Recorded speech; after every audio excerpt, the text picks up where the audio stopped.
festival va durer 10 jours quand même, et avec énormément d'activités parallèles au festival.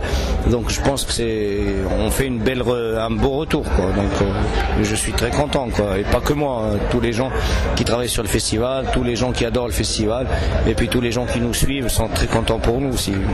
On a un budget qui dépasse un peu les 4 millions de dirhams, ce qui est bien, c'est correct, et voilà. Donc on reste quand même l'un des budgets les plus petits budgets des festivals, des gros festivals au Maroc, mais on ne cherche pas plus forcément, parce qu'on n'a pas envie non plus d'être une plateforme à logo juste comme ça pour se faire de l'argent ne nous intéresse pas. Donc on cherche assez d'argent pour faire une belle édition, et puis si on peut dégager un peu d'argent pour des activités toute l'année, tant mieux, sinon c'est pas grave, on trouvera ailleurs, quoi. Donc, mais le plus important c'est d'avoir assez pour le faire bien.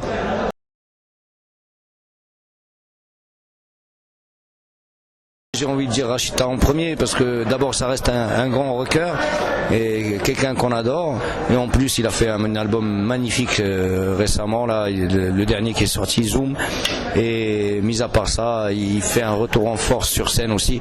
Je l'ai vu récemment sur scène, il assure, mais c'est, je crois, l'un des meilleurs concerts que j'ai vu de Rachita sur les 20 dernières années. Donc je crois qu'il va faire un beau concert au Maroc et au Boulevard. Il y a bien sûr Aziz Maoui et University of Gnawa.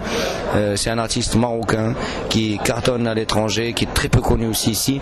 Je trouve que c'est dommage, et ça fait aussi une occasion pour le faire découvrir au jeune public surtout.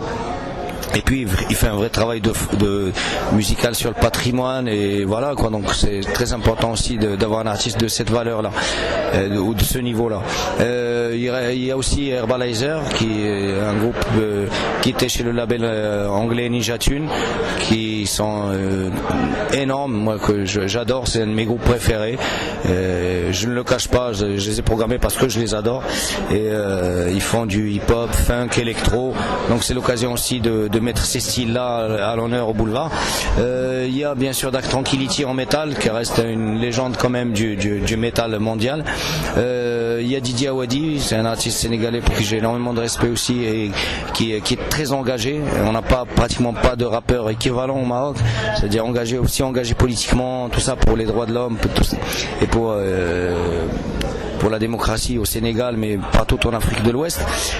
Après, en groupe marocain, on a une belle programmation aussi. Il y a Sissimo qui a fait un super album, je pense que c'est le meilleur album hip-hop de l'année. Il y a Les Iwol, qui reste le meilleur groupe de rock marocain, avec un vrai son et un vrai travail musical et en plus ils sont en train de préparer le nouvel album, donc c'est l'occasion aussi de découvrir cet album-là. Il y a Komi aussi, qui est un rappeur intéressant. Bref, il y a Selfaou, c'est Elfine qui ont gagné le Boulevard en 2011, qui ont vraiment bien travaillé, et c'est pour ça qu'on les a sélectionnés pour jouer sur la grande scène.